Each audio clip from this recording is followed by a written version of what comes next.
मित्रों, अहोम साम्राज्य के राजाओं ने लगभग 600 सालों तक राज किया। इनका समय काल 1228 से लेकर 1826 तक था। ये बर्मा से आए थे और ब्रह्मपुत्र नदी के पास में बस गए थे। इनके पास नॉर्थ ईस्ट का एक बहुत बड़ा हिस्सा था जो आज के समय में असम राज्य है। इन्होंने 600 सालों तक कैसे एक साम्राज्य का अस्तित्व बनाए रखा? क्या इनके पास बहुत बड़ी सेना थी या इनके पास कोई दिव्य शक्तियां थी? तो इसका जवाब है नहीं। इस साम्राज्य का इतने सालों तक अस्तित्व में रहने का कारण इनका सिस्टम था, क्योंकि राजा के 5 मंत्री होते थे जिनके पास इतनी पावर्स होती थी कि अगर कोई राजा अपने राज्य के लिए अच्छा काम नहीं करेगा तो वे उसकी जगह किसी दूसरे को राजा बना सकते थे।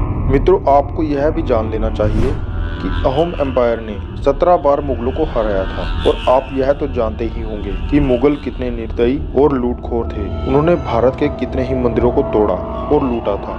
और एक समय तो ऐसा था कि जब मुगलों ने भारत के बहुत बड़े हिस्से पर राज किया था। अहोम राज्य के राजाओं ने मुगलों को 17 बार हराया था और अहोम राज्य को उनके अधीन होने से बचाया, क्योंकि मुगल जानते थे जो ब्रह्मपुत्र नदी के पास की मिट्टी है वो बहुत उपजाऊ है और वो इसी वजह से वहां पर कब्जा करना चाहते थे। मुगलों ने 1615 से लेकर 1682 तक असम पर कई बार हमला किया और सन 1667 में अहोम मुगलों से हार भी गया। यह उनके लिए एक बहुत बड़ा झटका था, क्योंकि इस हार के बदले उन्होंने मुगलों को 3 लाख रुपए का भुगतान करना पड़ा। साथ में अपनी राजधानी गुवाहाटी को भी गंवा दिया और तो और 2 राजकुमारियों को मुगलों ने बंधक भी बना लिया था। लेकिन युद्ध यहाँ समाप्त नहीं हुआ था।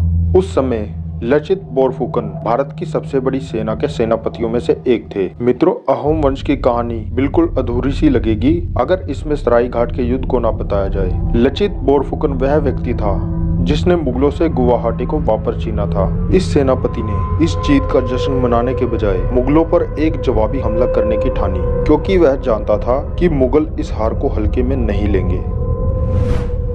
इसके बाद मुगल अपनी 30,000 पैदल सेना, 15,000 तीरंदाज, 18,000 घुड़सवार, 5,000 बंदूकधारी तथा 1,000 तोपों के साथ वापस आए।